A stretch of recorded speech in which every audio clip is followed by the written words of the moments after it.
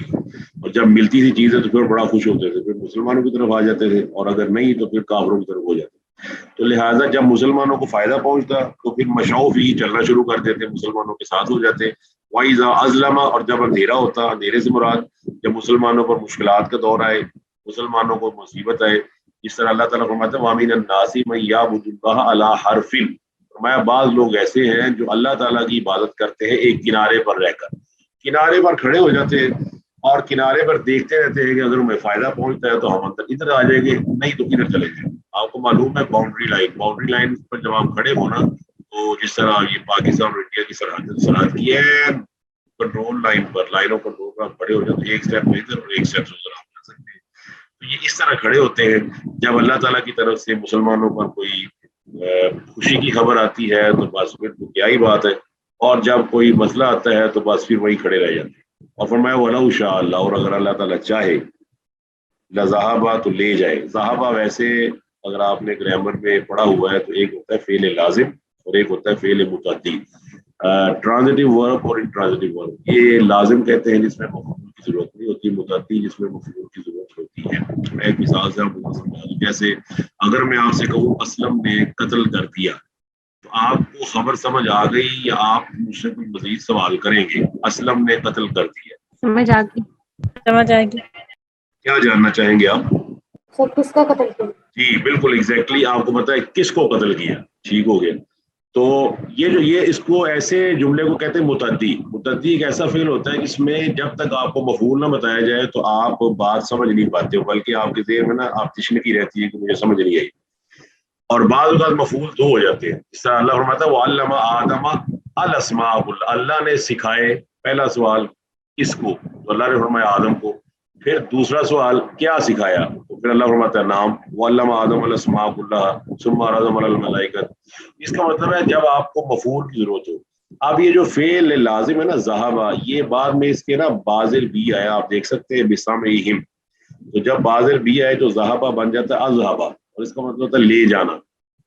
تو یہاں فرمایا اگر اللہ چاہے تو لے جائے, ختم کر دے, بیکار کر دے ان کے کانوں کو, وابصاری کو, کی آنکھوں. صاف ظاہر ہے ان اخذ اللہ سمعکم وابصارکم وختم علی قلوبکم من الہ غیر اللہ یاتیکم بہ. قرآن مجید میں اللہ فرماتا ہے کہ اگر اللہ تعالیٰ ان کے کان لے جائے, آنکھیں لے جائے, اور ان کے دلوں پر مہر لگا دے, تو من الہ, کون ہے اللہ کے علاوہ جو ان کے کان واپس کرتے یا آنکھیں واپس کرتے یا دل واپس کرتے. ان اللہ, بے شک اللہ تعالیٰ علی کل شیء قدیر, ہر چیز پر قادر. تو یہ منافقوں کا گروہ جس کا ذکر ہو رہا ہے, اس کی آپ مثال اب دیکھ سکتے ہیں, اور ہمیں اپنے آپ کو بھی یہاں سمجھانا ہے کہ ہمارا وتیرہ کیا ہے. صاف ظاہر ہے کہ وہ معذرت کے ساتھ یا افسوس کے ساتھ کہنا پڑتا ہے کہ آج مسلمانوں کا بھی تقریباً ایسا ہی حال ہے کہ ہم بھی اسلام کے اوپر عمل کرتے ہوئے اپنے فائدے کو ذہن میں رکھتے ہیں. فائدہ ہو تو ٹھیک ہے, اور اگر فائدہ نہ ہو تو پھر ہم اس سے پیچھے ہٹ جاتے ہیں. انا للہ و انا الیہ راجعون. تو یہاں اس آیت میں جو آخری آیت کا ٹکڑا ہے ذہب اللہ بسمعہم وابصارہم, اس کا مطلب ہے کہ اللہ جب چاہے اپنی دی ہوئی صلاحیتوں کو واپس لے سکتا ہے. تو جس طرح اللہ کے نبی علیہ الصلوۃ والسلام کی دعا بھی ہے, اللہم انی اعوذ بک من زوال نعمتک وتحول عافیتک وفجاءۃ نقمتک وجمیع سخطک. اس کا پہلا ٹکڑا یہ, اللہم انی اعوذ بک من زوال نعمتک, یا اللہ میں تیری پناہ میں آتا ہوں تیری نعمتوں کا زوال, تیری نعمتیں زائل ہو جائیں. اور صاف ظاہر ہے کہ میرا آپ کو یہ بات ماننا پڑتی ہے کہ پیسہ, دولت, گاڑی, اس سے زیادہ بڑی نعمتیں وہ اللہ تعالیٰ نے آپ کو جسم کی صورت میں, آنکھوں اور کان کی صورت میں دی ہے. کیا خیال ہے, آنکھیں زیادہ بڑی نعمت ہے یا پیسہ زیادہ بڑی نعمت؟ صاف ظاہر آپ نا پیسے کو دے سکتے ہیں, آپ کو پتہ ہے دوبارہ آ جائیں گے, لیکن آنکھیں, صاف ظاہر آنکھوں کو دیکھیں, کان کو دیکھیں. ہمارے یہاں نا میں ذاتی طور پر سمجھتا ہوں کہ ناشکری کی ایک بہت بڑی وجہ یہ ہے کہ ہم نے وفی انفسکم وفلا تبصرون پر عمل کرنا چھوڑا ہوا ہے. نا وہ تمہارے نفسوں میں, تمہارے اندر میری نشانیاں تم دیکھتے ہی نہیں. میں تو بس اپنی نظر رکھی ہوئی ہے موبائل پر اور میٹیریل چیزوں پر, اور بڑے بڑے بیوٹی پارلرز کھلے ہوئے ہیں, بڑے بڑے مالز کھلے ہوئے ہیں, بڑے بڑے شاپنگ سینٹرز کھلے ہوئے ہیں, بڑے بڑے جناب ہائپر مارٹا, ہائپر اسٹار, اور صرف یہ دیکھا جا رہا ہے کہ کسی کے پاس مال زیادہ ہے. مال کی بنیاد پر تمہیں صرف اپنے آپ کو ڈیوائڈ کر لی ہے. حالانکہ مال سے بڑی نعمت سکون ہے, مال سے بڑی نعمت آپ کے جسم کے حصے ہیں جو اللہ تعالیٰ کی فرمانبرداری پہ لگے رہتے ہیں اور یہ آپ کا ساتھ دیتے ہیں. تو اللہ تعالیٰ فرماتا ہے اللہ تعالیٰ جب چاہے تو اپنی دی صلاحیتوں کو سلب کر لے.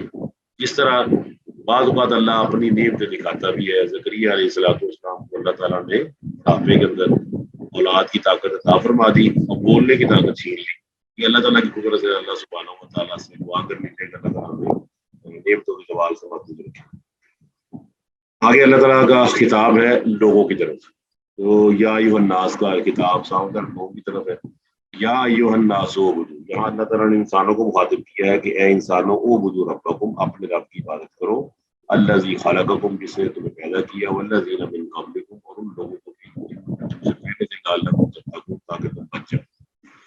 یہاں انسانوں کو مخاطب کرنے کا مقصد یہ ہے کہ ساری کائنات کے لوگ آپ ان کی کتابیں پڑھیں, اگر الہامی کتابیں ہیں یا ان کے رشیوں کی کتابیں ہیں یا حکیموں کی کتابیں ہیں یا ان کے بڑے لوگوں کی کتابیں, اس میں ایک سپر نیچرل فورس کا ذکر کرتا ہے. یہ ہر مذہب کے اندر ہی ملتا ہے. 3 الہامی مذاہب تو آپ کو پتہ ہے وہ تو بھرے ہوئے ہیں.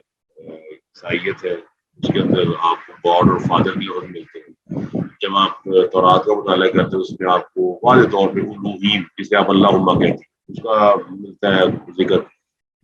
اور جب آپ قرآن پڑھتے ہیں اس میں اللہ کا ذکر ہے, پھر اللہ کے ایٹریبیوٹس, اس کی کریکٹرسٹک, اس کی پراپرٹیز کا ذکر ہے.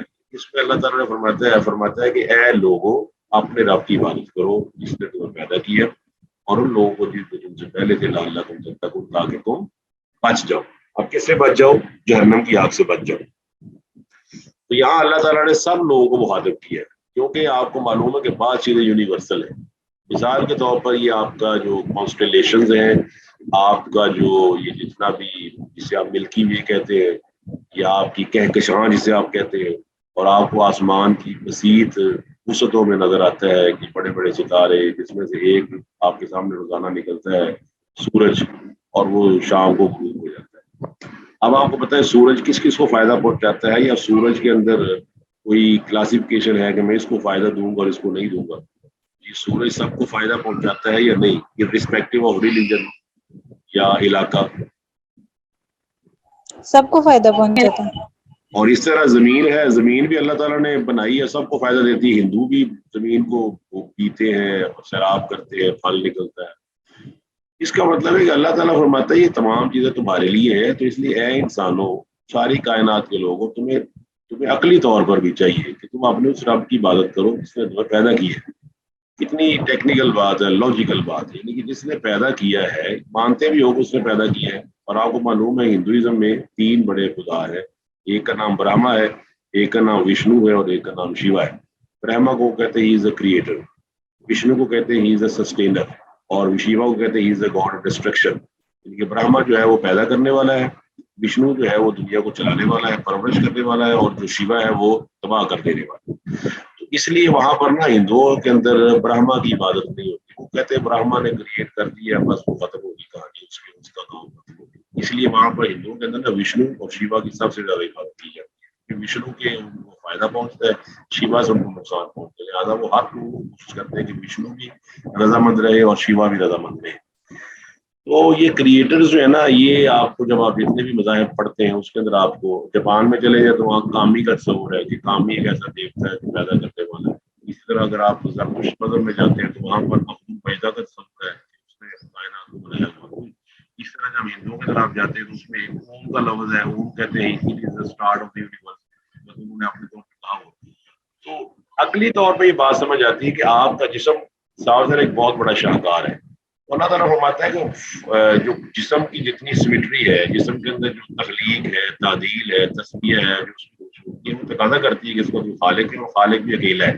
لہٰذا تمہیں چاہیے کہ اپنے رب کی عبادت کرو, خالق حکم جس نے تمہیں پیدا کیا. یہاں پہ رب کا لفظ ہے, رب کا مطلب ہے پرورش کرنے والا, پرورش سے گزارنے والا. تو صاحب ہے ساری کائنات کی پرورش کرنے والا صرف اللہ سبحانہ و تعالیٰ ہے, جس کو تمام لوگ تسلیم کرتے ہیں. والذین من قبلکم, تمہیں بھی اس نے پیدا کیا, تم سے پہلے لوگوں کو بھی پیدا کیا. تو پہلے اللہ تعالیٰ نے ذکر کر دیا مدینہ میں موجود جو دوسری قسم کے لوگ تھے, منافقین کے گروہ تھا, ایک طرح کے دوسری طرح کے. اب یہ اللہ تعالیٰ کا جو کتاب ہے وہ ہو رہا ہے ساری کائنات سے. اسلام کی بنیادی دعوت اس نے دی ہے.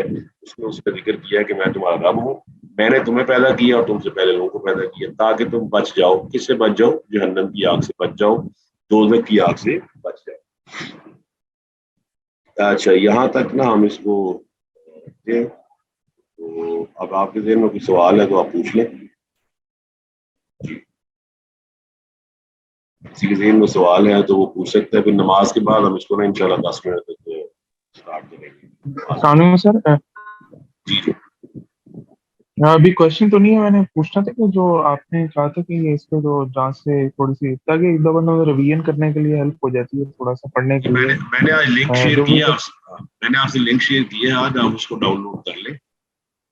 ویسے بھی یہ کتاب و سنت نہیں, وہ میں نے آپ کو لنک شیئر کیا ہے. یہ ایپ ہے احسن البیان, بہت اچھی ہے. اس کے اچھا اندر احسن البیان, جی ٹھیک ہے ٹھیک ٹھیک آپ کو نا بڑی اچھی ٹھیک ایپ ہے. اس کے اندر آپ جس آیت کو ڈھونڈیں گے وہ آپ کو مل جائے گی.